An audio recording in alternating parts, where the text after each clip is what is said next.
All right, welcome to day 17. Pretty sure it's 17. Yeah, so let's talk a little bit about day 16. I've talked about it before on yesterday's video, but man, the amount I had built up in my head about how horrible it was. You know, we struggled a bit. Was it days 10, 11? Carrying full packs in the weather. My legs were dying. My back was killing me because of the way the pack was sitting, and because I'm pretty sure because of my scoliosis. So anyways, I'd heard all these people talk about how hard the climb was out of the NOC, and so I may have built it up more in my mind, but I'm like, oh, this is gonna suck. Maybe we'll make it up halfway and find a tent site. So after the adjustments by Buzz and Vanish to my pack felt great. We got the weight down to like 14.4 pounds total with food and water and everything. It's pretty good. And yeah, it felt great coming up the hill. Halfway up I thought, why are we even stopping? We can make it all the way to Stecoah Gap. Oh well, when we got within a mile of Sassafras Gap, I rethought. I had to rethink that and decided, yeah, it's a good time to stop. But we made it to where our original goal was, which was Sassafras Gap, and I wasn't that dead. That was pretty good. I was happy. So a combination of factors, I think. The pack adjustment helped a lot, but I think I'm actually getting trail legs. I say that very cautiously because I'm not sure. But here we go, we're starting day 17, immediately climbing up a hill, and I'm fine. I'm not saying that, you know, even with this amount of trail legs that, you know, I'm not saying with this amount of trail legs that it's all easy, but definitely a lot easier. So I think it's a gradual thing that you get here on day 17. So yeah, the biggest point is I'm regaining confidence in my ability to carry a full pack and walk up these hills for these distances. So day 17 starts out. The good news is no rain, it's not wet, it's overcast and cool, but it's nice. We have a pretty big climb ahead of us, and then a pretty big, even bigger descent. I don't remember how much the descent was. I think it was like 2,700 feet. And then we meet the van again and Vanish.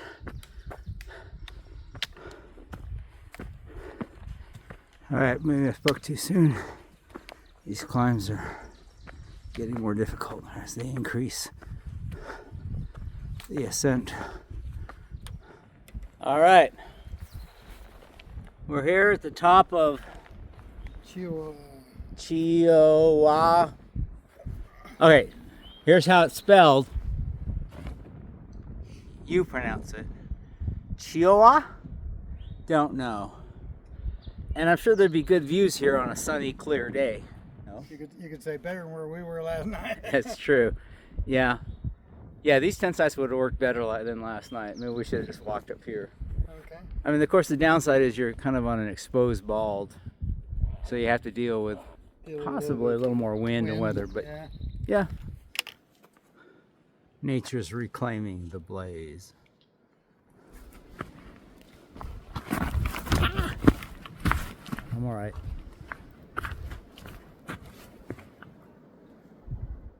Okay. Whew.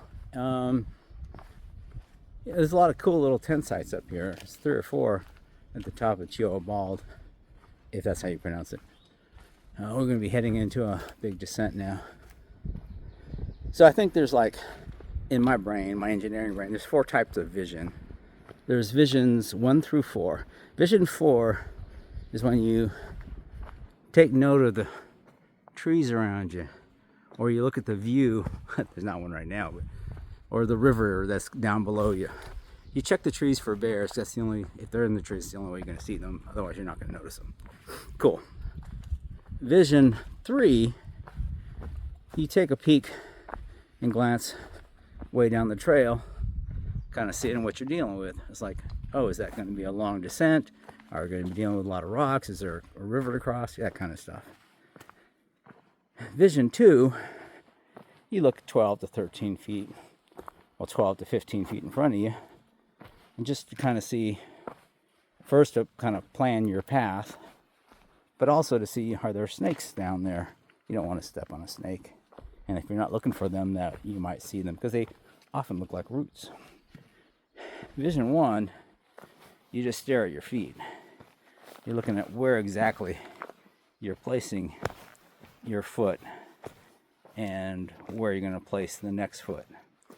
So what's interesting is that the more tired I get, you can just feel the different visions. I first drop vision 4, then 3, then 2, and if I'm really struggling, I just spend the entire time staring at my feet, which is bad because you get surprised by stuff that comes up 4 feet in front of you that you didn't expect. Anyways, I kind of think that's interesting to me.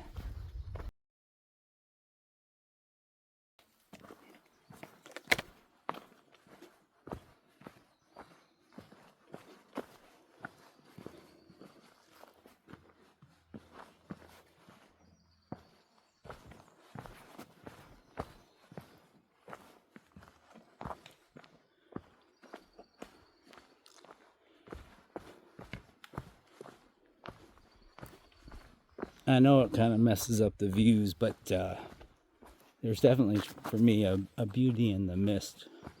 I really like it. So we're walking down from the bald. We've got a couple more ups to do. Not too bad. So I think we started with a little over 1,700 feet of anticipated elevation gain. We've done over 1,000 feet. So, and I'm feeling great, which is, again, odd. And I only got 700 feet left of gain before we get to our destination. So again, it's going to be a short day, possibly a very short video. It's maybe take almost a Nero. So just want to show you a little bit of the trail coming down off the bald. I still have a fleece on. Kind of right now fluctuating between feeling a little warm and feeling a little cool when the wind picks up, because as you may know, fleeces do not stop wind. You need a windbreaker to do that, but they're good because you can sweat out through them. They do allow that to happen.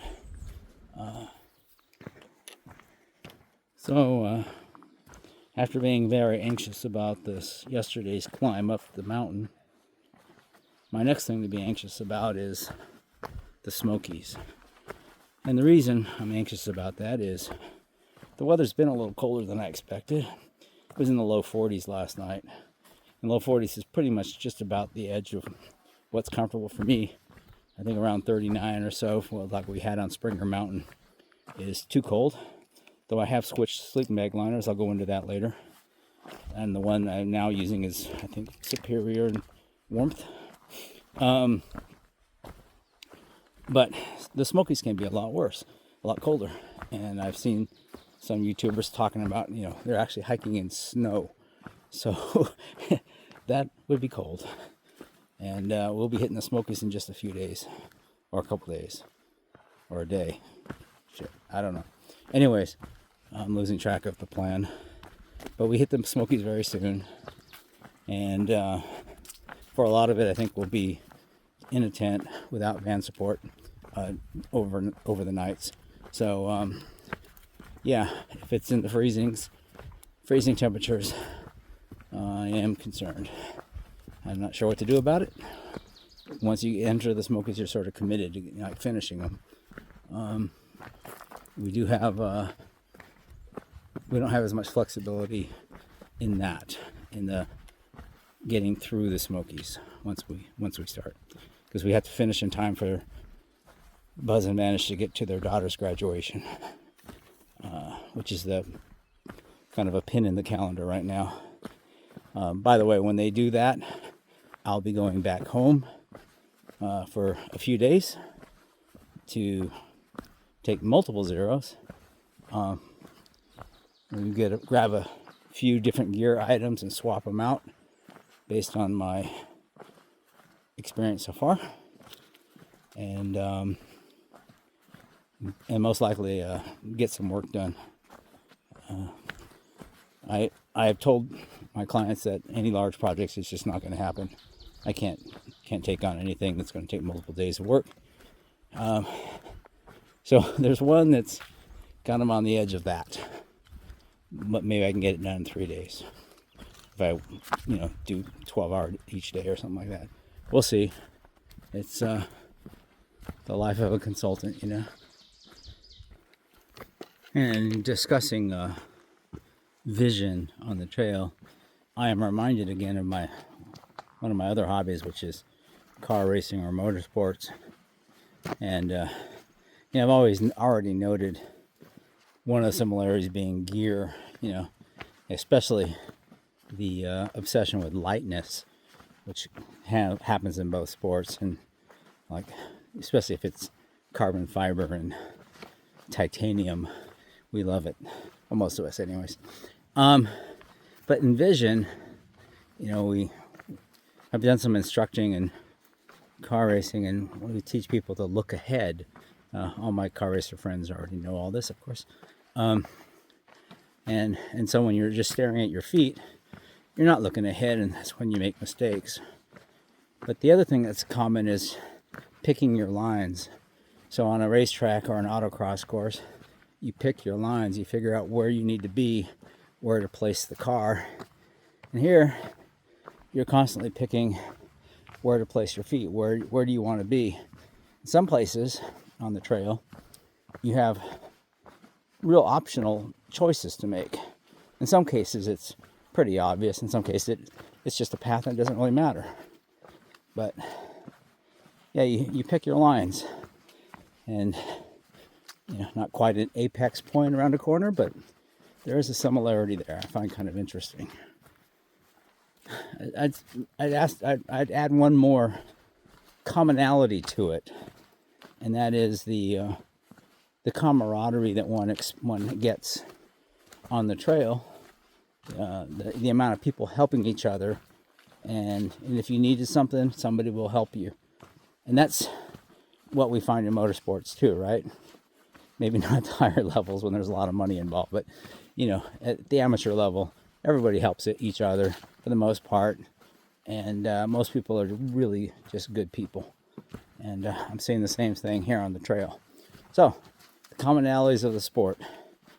I'd say the other thing is that this one's kind of funny, but you may endure a day of crappy weather just for a few nice moments. That's what you do. I just also would add one more point, and that is both of these hobbies or sports have you going to places that you would not otherwise go to. Over the years, I've ended up in little towns, that I would have otherwise never seen. And now I'm hiking through and visiting these little towns I would have otherwise never have seen. So that's kind of cool.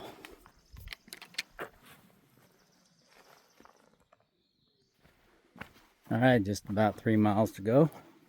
Still feeling good. This is cool.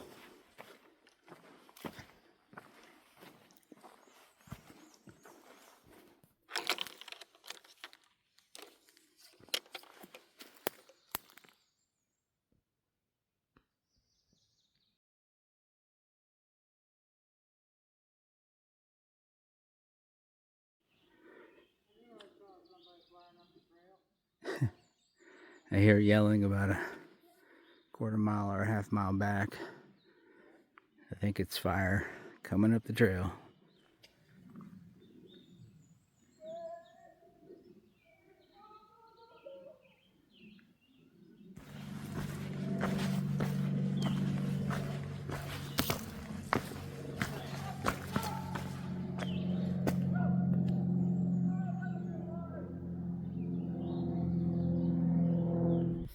It's fire! Come on! Hey. Na na na, come on, come on, come on. Na na na na, come on. Woo! Perfect. Na na na, come on. Na na na, come on. Woo! Na na, come on. That, my friends, is fire. Fire on the trail. Always being fire.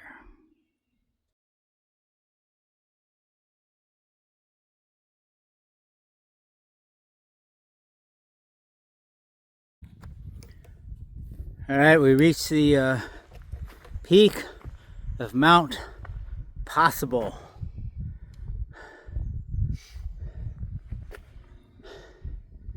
I think it's only descending from now on down to Stecoah Gap.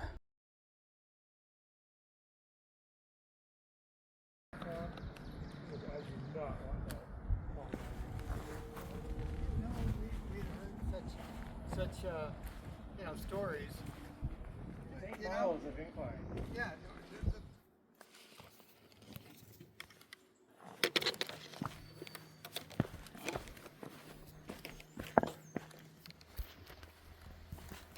So we're walking down and all of a sudden you hear all these loud noises. Again, that contrast between the quiet and stillness of the forest and then coming back into civilization. But this is kind of a interesting sign to expect to see on the AT.